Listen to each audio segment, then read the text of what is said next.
Le téléphone portable, smartphone et tous les autres appareils électroniques nous sont très utiles au quotidien. Risque de courbature, de fatigue générale, d'insomnie, de faiblesse sexuelle, de surdité ou de cécité, des AVC. Les charges électromagnétiques des téléphones portables, smartphones ou tout autre appareil électronique sont très dangereuses pour la santé et peuvent vous conduire à la mort. Utilisez désormais les autocollants anti-radiation GIA pour protéger et préserver votre vie.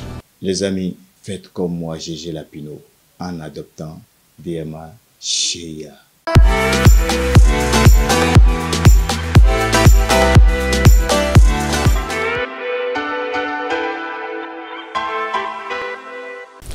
29 octobre 2024, nous sommes, mesdames et messieurs, merci de nous rejoindre sur votre émission matinale Le Meilleur Réveil. Nous lançons les deux premières rubriques de cette émission, mais attention, il y a une petite nouveauté dans votre émission. Donc, pas une petite, deux nouveautés. Ce matin, je vous présente un nouveau visage dans l'émission matinale de ce matin. Il s'agit de Mathieu Bokor. C'est une nouvelle tête parmi l'équipe de Guérita TV Monde que j'appelle déjà à l'instant sur ce plateau. Mathieu Bokor.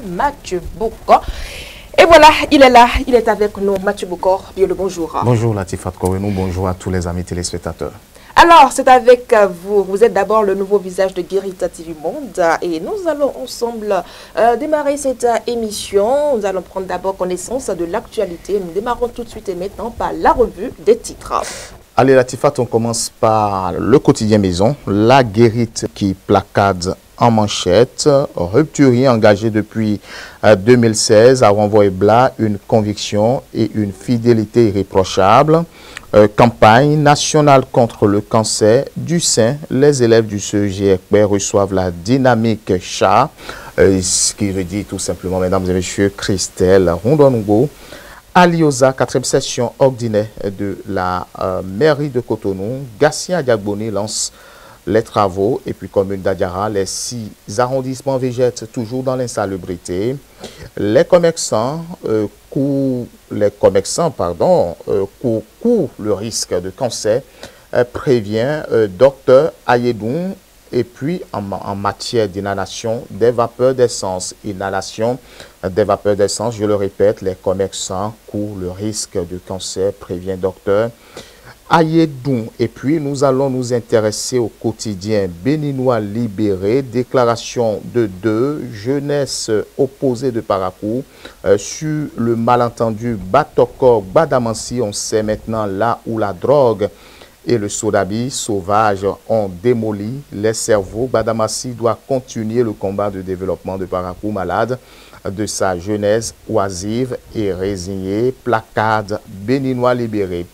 Pays émergent, crise latente au Conseil national des supporters du Bénin. Le président Léopold Wankou sur une braise ardente, le bureau au bord de l'implosion. Des responsables de fédération menacent, nécessité pour le ministre Benoît Dato de réunir toute la famille des supporters autour d'une table de réconciliation. Et puis Dynamise Info, désignation du duo candidat pour 2026, les démocrates et le défi d'une alternance au sommet de l'État. Matin libre, oui, matin libre. Rekia Madougou lance son viva pour les leaders. Et si Alofaya Moussou n'était que des fusibles, demande ou s'interroge Matin libre en parlant justement du dossier d'Anivor, 14 ans après la nation, exploitation du pétrole brut, des signaux verts pour le Bénin. L'emblème du jour, passage des numéros de téléphone mobile à 10 chiffres, indifférence totale au 229 et on finit. Et puis on va prendre les nouvelles de notre époque, justement. Redevance d'enlèvement des déchets dans les villes du Grand Nokoué, le gratuit est mort. Désormais, à l'arrêté interministériel portant tarifs, modalités de recouvrement et affectation constatation. On va finir, Latifat, toujours par la Guérite, qui nous écrit: rupturier engagé depuis 2016 à Renvoie-Blas, une conviction et une fidélité irréprochable, et campagne nationale contre le cancer du sein. Les élèves du CEGEP reçoivent la dynamique chat Christelle Rondon-Oualiouza en parlant toujours de ce cancer de sein. Inhalation des vapeurs d'essence prévient le docteur Aïdou. Les commerçants courent le risque de cancer. Et puis la 4e section ordinaire de la mairie de Cotonou, notée par la Guérite. Gatien Diaboni lance les travaux. Commune d'Adiara, les 6 arrondissements végètent. Mesdames et messieurs, toujours dans l'insalubrité. Merci à vous, Mathieu Bocon. Nous restons toujours avec vous et nous ouvrons la présentation de l'actualité de ce matin. Vous nous informez que 14 ans après la disparition de Pierre Hubert dans Ivor, le sujet revient encore sur le tapis. Qui sont justement les vrais auteurs de cet assassinat monstrueux lié à Hubert dans Ivor? La question reste toujours posée, la question continue toujours d'être posée, mesdames et messieurs, comme si la réponse à cette interrogation ne trouve pas encore de sens, en tout cas difficile de le dire. Dans tous les cas, 14 ans après, vous le dites si bien, l'affaire revient encore sur tapis, les langues semblent enfin se délier, écrit Matin Libre justement à sa une de ce mardi 29 octobre 2024, et pour cause, Latifat, la toute dernière déclaration de l'ancien directeur général de la police nationale vient, si besoin est encore, corroborer la thèse d'une potentielle erreur sur la personne des présumés coupables en détention dans les maisons d'arrêt privées de liberté. Tout ce temps, dans tous les cas, dans un entretien publié le 25 octobre par Web Média, grand reporter bénin, Louis-Philippe Rondéon affirmait ceci, je le cite: dans l'affaire d'Ivor, je puis vous garantir que ce qui a été fait, Latifat, c'est qu'il y a eu politisation, selon lui, du dossier, et c'est ce que je demande aux amis d'en face, réitère Louis-Philippe Rondéon. Les gens ont critiqué et ont estimé que rien n'a été fait, que tout a été mal fait dans cette affaire. Ils sont là depuis près de 9 ans maintenant et le dossier n'a pas bougé. Qu'on nous montre réellement les assassins de Ivor, Martel, Philippe Rondéon, et aux fonctionnaires de police renvoyés d'office à la retraite de s'interroger. Mais qu'est-ce qui empêche le gouvernement de travailler à retrouver l'assassin de Ivor? L'administration est une continuité. On ne va pas raisonner toujours facilement. Non, conclut Philippe Rondéon. En tout cas, entre conjecture et interrogation se demande Martin Libre. Ce qui est évident, les propos de ce haut fonctionnaire de la police béninois, désormais admis à la retraite, font froid dans le dos et interpellent les autorités judiciaires à l'effet d'agir au plus vite dans le sens d'une clarification rapide et conséquente des éléments de l'enquête ayant abouti à la mise sous mandat de dépôt des 2 jeunes interpellés et dont les procès en cours d'assises n'ont jamais pu aboutir à une sentence également motivée, 2 fusibles qu'on a peut-être pu disjoncter en tenant compte de la situation sociale très tendue et au bord de l'implosion en 2010, mais qu'il faut à présent, Latifat, vite élucider. Alors, autre information, Mathieu Bocon, le monde des médias, une fois encore endeuillé. Ah oui, le monde des médias une fois encore endeuillé. C'est une affaire encore qu'il faut élucider comme l'affaire d'Ivor. Mesdames et messieurs, il faut notamment élucider cette affaire. C'est ce dessin compris justement du journaliste Hassan Ochon, journaliste parlementaire. Il a été aperçu très en forme, Latifat, pas plus que mardi dernier, à une conférence de presse à l'Assemblée nationale, ont précisé plusieurs médias. Il a été retrouvé mort dans sa chambre ce samedi 26 octobre 2024. Que s'est-il vraiment passé? Aucune précision sur les circonstances de son décès. Ce qu'on sait, c'est que Hassan Ochon fut journaliste parlementaire. C'est ce qu'on sait de notre confrère décédé dans des circonstances encore pas trop claires. Et c'est qu'on sait aussi qu'il a travaillé dans plusieurs organes de presse. Et puis que son âme, Latifat, repose en paix. Mathieu Bocon, vous nous privez de l'actualité hors de nos frontières ce matin. Nous allons donc y revenir dans nos prochaines éditions.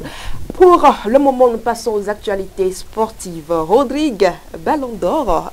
Non. Rodrigue, j'y arrive. Voilà. Remporte le Ballon d'Or au détriment de Vinicius Junior. Oui, Vinicius Junior, beaucoup l'attendaient.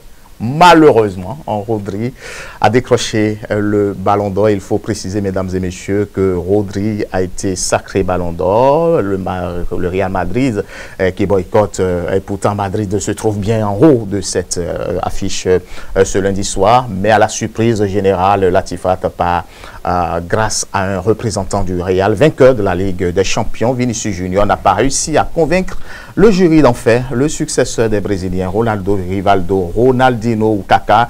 L'élu se nomme Rodrigo Hernandez Cascante, dit Rodri, génial milieu de terrain de Manchester City et de la Roya, né dans la capitale espagnole en 1996 seulement. Le 3e Ballon d'Or de l'histoire de l'Espagne, le premier depuis 64 ans. La cérémonie du Ballon d'Or 2024, Rodri sacré Ballon d'Or, vous l'aviez précisé à plusieurs reprises au détriment de Vinicius Junior, un sacre assez singulier puisque, mis à part celui de Luka Modric en 2018, il faut remonter en 2006 pour retrouver la trace d'un Ballon d'Or qui n'était pas un attaquant, à la personne de Pablo Cannavaro, mais plus qu'une nomination symbolique pour les travailleurs invisibles des terrains de football. Ces joueurs au service du collectif aux feuilles de statistiques peu remplies. Celle-ci est peut-être la victoire d'un type normal quand, sur la scène du théâtre du Châtelet, le joueur de Manchester City a lâché que cette récompense était celle des joueurs espagnols comme Iniesta. Il n'a pas fait référence qu'à son compatriote qui aurait tant mérité de recevoir cette distinction, lui aussi, Latifat, mais également au personnage le genre qui semble redevenu un homme normal lorsqu'il n'est pas sur les pelouses des plus grands stades du monde. Merci à vous, Mathieu Bokor. C'est tout pour la présentation de l'actualité de ce matin. Mais vous restez avec nous, oui, mesdames et messieurs, parce que je vous annonce à présent la deuxième nouveauté de cette émission. C'est tout juste après cette virgule-là.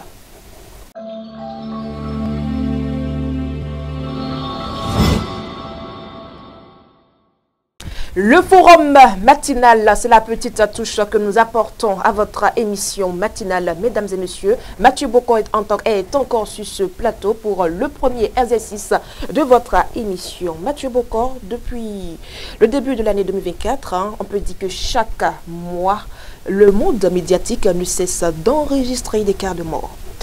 Des cas de mort qui suscitent interrogation, qui suscitent réflexion. Beaucoup se demandent pourquoi maintenant c'est l'environnement médiatique que la mort a choisi pour frapper. En tout cas, ce sont des réflexions, ce sont des interrogations auxquelles nous n'avons pas encore de réponse. Ce qui est évident, c'est que lorsque nous faisons un petit calcul, déjà au minimum une vingtaine de journalistes sont partis au cours de l'année janvier 2024 jusqu'à ce 29 octobre. Ce n'est pas peu, c'est beaucoup. Je pense quand même que beaucoup de raisons pourraient être évoquées, même au sein des professionnels des médias. Quelles raisons c'est que ce sont des hypothèses. C'est les conditions de travail, les conditions de vie des journalistes qui ne sont pas réunies. Et je pense quand même qu'il faut y travailler pour pouvoir permettre à un journaliste béninois d'être fier quand même qu'il est journaliste. Le tout ne suffit pas, Latifat, d'avoir une carte de presse. Le tout ne suffit pas de pouvoir avoir une belle plume pour pouvoir supposer quand même qu'on est de bons journalistes. Un bon journaliste, c'est celui qui a la tête tranquille, qui peut réfléchir, a produit un commentaire à n'importe quelle heure. Mais il faut déjà, dans cette circonstance-là, mettre le journaliste dans les conditions qu'il faut. Je pense que les organes de presse ont un rôle fondamental à jouer en ce moment-là et à supposer quand même qu'on a l'obligation de pouvoir mettre nos personnels dans les conditions qu'il faut. Mais au-delà, je pense quand même que être journaliste, c'est l'engagement. Être journaliste, c'est la détermination. Être journaliste, c'est la conviction. Et vous savez, nous, journalistes, lorsque nous avons une plume un peu en griffe qui écorche la sensibilité de certaines personnes, on risque gros. on risque très gros. Je pense quand même que vous avez vu le cas Christophe Humbo, je pense de notre confrère Le Matinal il y a une dizaine d'années, qui a été retrouvé avec toute sa famille dans la commune de Semekboudi, parti avec tout. Qu'est-ce qui s'est véritablement passé? Les résultats ont avancé quand même que c'était peut-être un poison lent qui a été donné et puis toute la famille est partie. Je pense que nous pouvons peut-être rapprocher cette circonstance de Christophe Humbo avec Arsène Ochon qui a été retrouvé mort aussi dans sa chambre dans une circonstance un peu incomprise. Êtes-vous là, avez-vous tendance à dire que ce n'est pas une mort naturelle? Ce sont des hypothèses. Ce sont des hypothèses et je pense quand même que la justice béninoise à qui nous avons totalement confiance pourrait peut-être essayer d'ouvrir une petite enquête pour voir les circonstances dans lesquelles le confrère est parti. Mais je pense de façon globale que les journalistes doivent être plus prudents que tout, plus méfiants que tout et que seul le Seigneur pourrait nous aider à pouvoir peut-être exercer notre métier avec amour, avec passion et avec conviction. Voilà, Latifat. Merci à vous, Mathieu Bokor, c'est l'essentiel du forum matinal de ce jour. On vous remercie, on vous retrouve demain. Merci Latifat pour cet exercice. C'était un plaisir. Mesdames et messieurs, voilà tout pour le moment. On se retrouve dans la suite tout juste après ceci. MIC Hôtel Ibuku Oloa vous propose des chambres climatisées et ventilées, bien équipées pour vos séjours à Sakété. Sa salle de fête spacieuse est prête à vous accueillir pour tous vos événements. MIC Hôtel Ibuku Oloa est situé derrière le parc auto de Sakété. Pour toute réservation ou information, contactez le 00229 96 94 58 08. À MIC Hôtel Ibuku Oloa, retrouvez votre confort à moindre coût. Et oui, nous sommes de retour sur ce plateau et nous retrouvons à présent Patricia et Moutonde, la météo.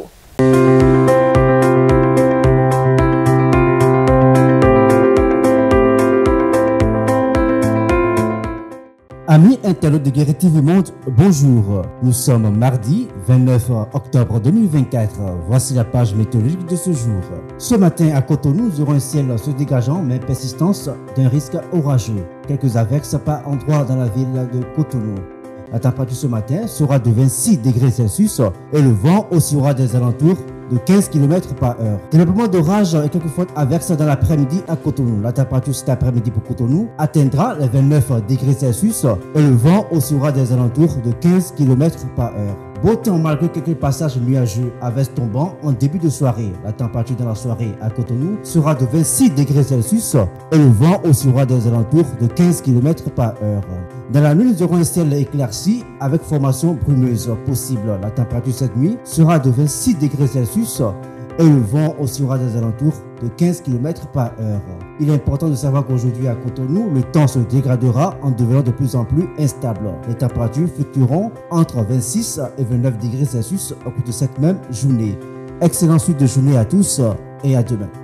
Fauzia Sefour, c'est tout de suite maintenant que nous la retrouvons dans votre rubrique santé et bien-être de ce jour.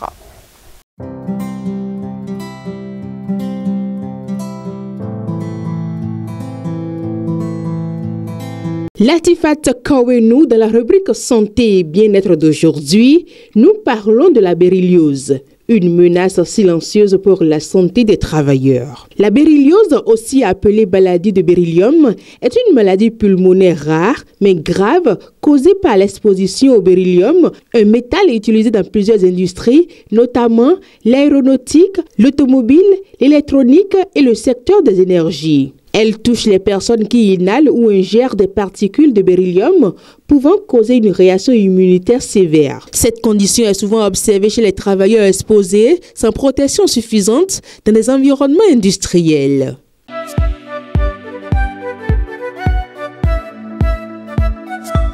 Les symptômes de la béryliose varient selon l'intensité de l'exposition et le temps écoulé depuis la contamination. Dans les cas aigus, les symptômes peuvent inclure de la fièvre, des pertes de poids, de la fatigue et des douleurs articulaires. En cas de béryliose chronique, les signes deviennent plus sévères avec l'apparition de toux persistantes, d'essoufflement, des douleurs thoraciques ainsi que d'inflammations et cicatrices dans les poumons. Ces symptômes sont souvent confondus à ceux d'autres maladies pulmonaires, ce qui rend le diagnostic difficile.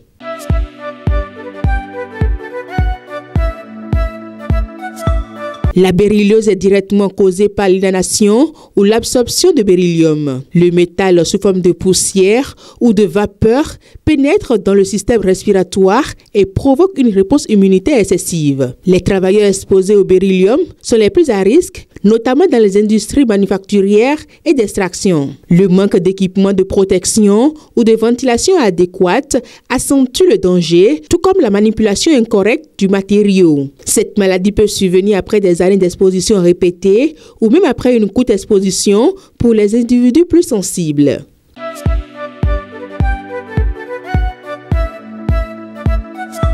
Le traitement de la béryliose vise principalement à réduire l'inflammation pulmonaire et à soulager les symptômes.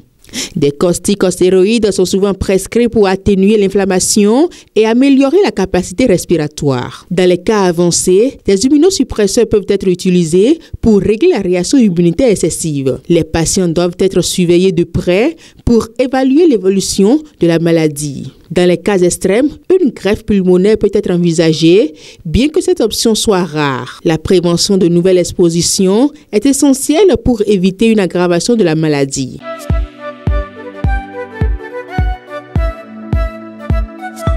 En cas de béryliose, une alimentation adéquate peut contribuer à un meilleur confort respiratoire. Les aliments pro-inflammatoires, comme les viandes transformées, les produits riches en sucre, les fructures et les produits laitiers sont à éviter car ils peuvent aggraver l'inflammation pulmonaire. Il est préférable d'adopter une alimentation riche en fruits, légumes, grains entiers et sources de protéines maigres comme le poisson. Les aliments riches en antioxydants, comme les baies, les légumes verts et les noix peuvent également être bénéfiques pour le système immunitaire et réduire le stress oxydatif.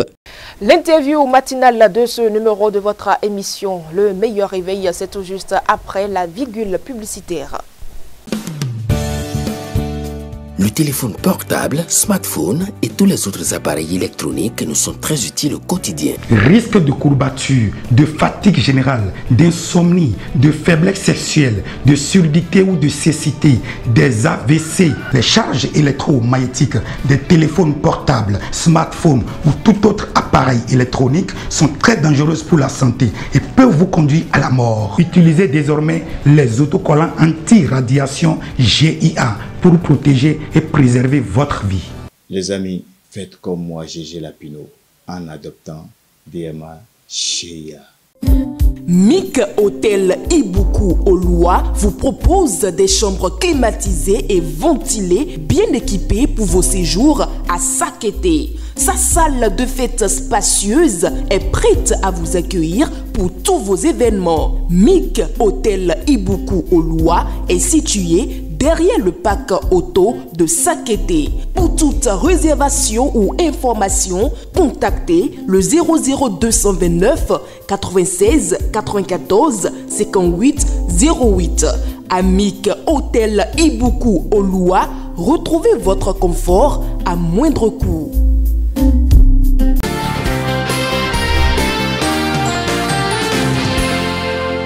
Le cancer du sein se définit comme étant une prolifération, c'est-à-dire une multiplication non contrôlée des cellules anormales au niveau des seins. Ça peut être un sein, deux seins, bon, ça peut être à gauche ou à droite. Et cette prolifération fait que les cellules anormales se développent de manière incontrôlée au niveau du sein. Il y a plusieurs types de manifestations.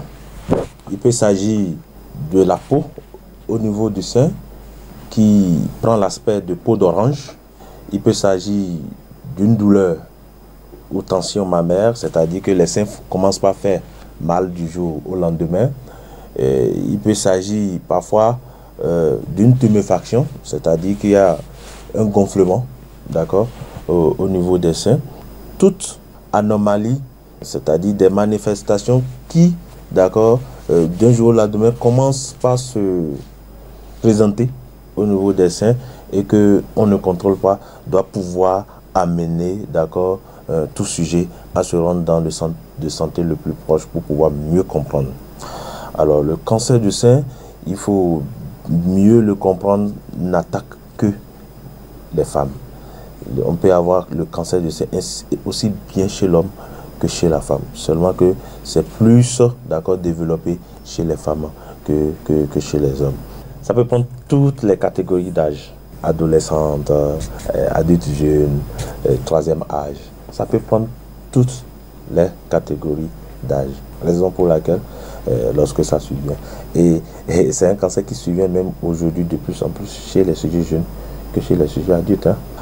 Il y a parfois petites boules, comme vous m'avez dit de parler terre à terre, sinon nous on l'appelle nodules, des petites boules dans les seins qui forcément ne sont pas des processus cancérigènes. Mais lorsque une petite fille ou une personne âgée constate de nodules ou de boules dans son sein, il faut aussi s'approcher du centre, se rapprocher du centre de santé le plus proche pour pouvoir mieux comprendre et faire le nécessaire afin que cela ne puisse évoluer vers la gravité. Le cancer du sein, on ne peut pas dire c'est tel ou tel qui provoque. On a des facteurs favorisants. Comme on le dit, des états physiologiques. Il y a des gens qui naissent sans rien faire, sans quoi que ce soit, au fil du temps, constatent des boules dans leur sein. Lorsque vous constatez ces boules, il faut vous rapprocher, comme je l'ai dit tout à l'heure, du centre de santé le plus proche. Lorsque vous vous rapprochez du centre de santé, on va faire des explorations pour s'assurer que, d'accord, cette petite boule, d'accord, qu'il y a au niveau de votre sein ne va pas un jour évoluer vers la malignité, c'est-à-dire vers le cancer. Parfois, on peut être amené à enlever, parfois on peut ne pas enlever. Vous demandez une échographie mammaire pour pouvoir mieux cerner le contour de la chose. Bon, selon la classification ACR, on peut savoir si un jour ça va évoluer ou pas vers la malignité. Alors, le sexe féminin déjà est un facteur favorisant du cancer de sein parce que, comme je vous le dis, c'est plus développé chez les femmes que chez les hommes. En dehors de ça, il y a l'hérédité. Lorsque vous avez, d'accord, parmi vos ascendants, quelqu'un qui a déjà fait le cancer du sein, vous devez être plus, d'accord, voyant de ce côté pour pouvoir prévenir, d'accord, l'apparition chez vous-même. En dehors de ça, il y a le fait de faire vite, de manière précoce, les menstrues. Le fait aussi de s'adonner de manière précoce à l'acte sexuel, en dehors du fait, d'accord, de favoriser, d'accord, le cancer du col, aussi favoriser le cancer du sein. La prévention, elle est simple, parce que le diagnostic aussi est simple. La prévention se fait surtout par l'autopalpation des seins. L'autopalpation des seins, c'est-à-dire que normalement, tout individu doit se faire palper ses seins plus ou moins une fois par mois en se lavant au petit matin. Lorsque vous vous levez, la première douche que vous prenez, d'accord, il suffit juste, lorsque vous voulez palper ce sein-là, de prendre, d'accord, votre membre supérieur gauche, mettre ça au niveau de votre oreille là, et prendre maintenant cette main dans la douche, on peut le faire facilement. Alors pour le faire, vous allez essayer de diviser votre sein en 4 cadrans, d'accord, et vous palpez, cadran par cadran, pour voir s'il n'y a pas la présence, d'accord, de nodules. Lorsque vous finissez de faire ce côté, vous changez, d'accord, de main, vous faites la même chose de l'autre côté. Alors, comme je l'ai dit, c'est pas forcément les nodules, d'accord, qui veulent dire que vous allez avoir du cancer de sein. Donc, d'un jour au lendemain, lorsque vous constatez que, voilà, chez les jeunes filles, elles sont là, elles ne sont pas enceintes, mais parfois, il y a un liquide qui sort, d'accord, des seins, c'est aussi un facteur favorisant. Lorsque c'est comme ça, allez en consultation, d'accord. Lorsque vous venez en consultation, nous allons pouvoir vous rassurer. C'est probablement, d'accord, un dérèglement hormonal. C'est un truc qui peut évoluer vers un cancer un jour. Et prendre des dispositions pour que cela ne vienne. Donc, la prévention passe forcément par l'autopalpation et le fait, d'accord, de ne pas hésiter à se rendre dans le centre de santé le plus proche lorsqu'on constate, d'accord, toute anomalie. D'où que ce soit, que ça vienne au niveau des cellules mammaires. Le cancer du sein est l'un des cancers pour lesquels la guérison est totale lorsque le nécessaire est fait à temps. C'est d'ailleurs la raison pour laquelle on recommande à tout le monde que lorsque vous constatez toute anomalie au niveau des seins, de ne pas prendre du temps pour vraiment aller se faire consulter. Lorsque le diagnostic est fait à temps, le traitement existe et avec 100% de guérison. J'ai diagnostiqué ici des patientes qui ont fait le cancer du sein et qui sont guéries. Plusieurs qui ont fait le cancer du sein et qui sont guéris. Seulement qu'après guérison, il y a un suivi méticuleux qui suit ça afin qu'il n'y ait pas de récidive. Le problème chez nous, c'est que les gens attendent la gravité avant de se rendre à l'hôpital. Lorsque vous avez attendu que ça évolue avec la gravité avant de venir, c'est une maladie qui peut se propager. Ça a commencé au niveau du sein, ça peut d'accord faire ce que nous appelons métastase, quitter les seins pour se retrouver au niveau des poumons, pour se retrouver au niveau d'autres cellules. Quand c'est métastasé, nous n'avons plus presque grand chose à faire. Alors que lorsque vous venez à temps, c'est toujours localisé au niveau des seins. Soit c'est la chimiothérapie, soit c'est la radiothérapie, soit c'est une intervention chirurgicale. Enfin, d'accord, pour pouvoir aider vraiment la patiente à guérir. L'autre chose qu'il faut éviter, parce que j'ai un cas comme ça actuellement sous la main où la patiente a constaté des anomalies au niveau de son sein, des anomalies constatées, la patiente s'est rendue chez les guérisseurs traditionnels et les guérisseurs traditionnels se sont mis à presser. Donc un chat qui dort, qu'on est allé réveiller, aujourd'hui le sein est vraiment volumineux, les images sont dans mon portable. Donc il faut vraiment éviter. Je suis africain, je suis béninois, je sais quand est-ce que je peux me rendre sur un guérisseur traditionnel, mais quand il s'agit de ces affections, que nos parents vraiment, on leur demande pardon. Et donc à vraiment bien vouloir se rendre dans un milieu hospitalier pour leur prise en charge. Il y va de la bonne santé de nous tous.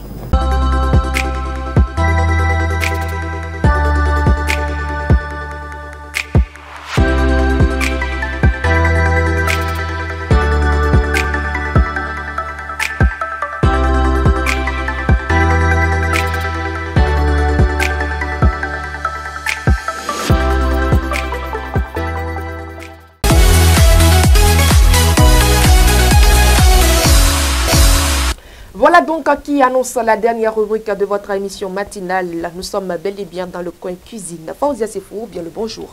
Bonjour à vous Latifat Kawenou et bonjour à nos amis internautes de Guérita TV Monde. Avec cette petite fraîcheur matinale, j'espère que vous avez de quoi nous réchauffer un peu. Alors, je ne sais pas pourquoi vous parlez de fraîcheur matinale, puisque le matin, il y a toujours de fraîcheur. Mais moi, je suis venue pour un petit plat pour les enfants, les petits-enfants. Et ça serait consommé à midi.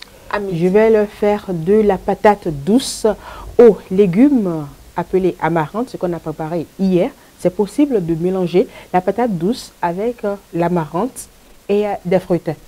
Pour les enfants. Pour les enfants. Ça leur donne beaucoup de vitamines, d'énergie. Et en tout cas, dans ce mets, ils ont tout ce dont ils ont besoin. C'est même conseillé à l'hôpital. Vous n'avez pas pensé à nous aujourd'hui, mais c'est toujours bien de penser également aux enfants. Bien sûr. Donc, pour réaliser ce mets, ça ne serait pas un plat costaud ou de quoi? Voilà.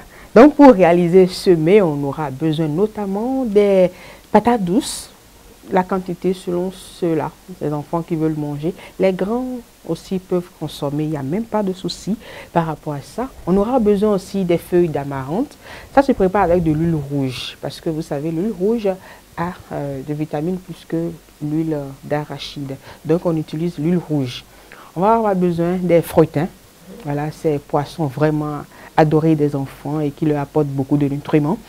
Des condiments, tels que tomates, piments, oignons, mais écrasés, mais pas trop épicé. Comme si, voilà, pas trop épicés, comme si ce sont des grands qui veulent manger. Donc voilà, donc voilà tout pour les ingrédients. Maintenant, pour la préparation, puisque ce sont des enfants, ce sont des âmes vraiment sensibles, on va prendre soin de bien laver tout ce que j'ai cité comme ingrédients. Laver encore. J'insiste sur ça. Et après avoir lavé nos patates douces, on va les éplucher. Après, on met ça dans une marmite et on met au feu. Après 5 à 10 minutes de cuisson, on peut... Après avoir lavé aussi nos feuilles d'amarante, on découpe finement pour pouvoir permettre à nos feuilles d'amarante de bien cuire.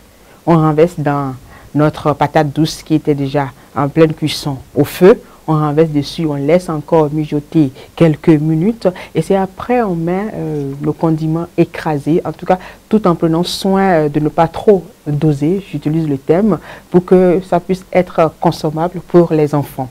Voilà, et puis après on met l'huile et nos feuilletins. Voilà, c'est le moment de... Il y a aussi des gens qui écrasent ces feuilletins secs, c'est très bien. On ajoute le sel et on laisse cuire au moins pendant 5 minutes. Et on peut servir les enfants. Vous allez voir que vous aurez un mélange, une pâte couleur verte à cause des feuilles d'amarante. Et là, c'est très bien. Les enfants peuvent se régaler. Pâte couleur verte. Hein? Oui. Et c'est quoi déjà le nom de votre plat? C'est-à-dire que c'est la patate douce aux légumes amarantes accompagnée de feuilletins. Accompagné de feuilletins. Bien sûr. Heureusement que c'est pour les enfants. Hein, oui, c'est pour les enfants. Les grands aussi peuvent consommer, surtout les femmes pas moi, en tout cas. à la tête. Oh. Pas moi en tout cas. Vous en venez. Merci oui. à vous. Le moment viendra, ça vous sera imposé parce que quand vous serez en train d'allaiter un enfant, vous serez contraint de consommer ce plat pour pouvoir nourrir convenablement votre bébé. Je vous assure, ne vous inquiétez pas, ça vient. Mesdames et messieurs, voilà le plat qu'elle propose aux enfants ce jour. Hein. Merci de nous avoir suivis. Merci à vous, Fawzia Sefou. Merci à vous, mesdames et messieurs. C'est fini pour le numéro de ce jour. Nous vous remercions une fois de plus pour votre aimable fidélité. On vous retrouve demain à la même heure sur votre émission matinale, Le Meilleur Réveil. C'est toujours un plaisir.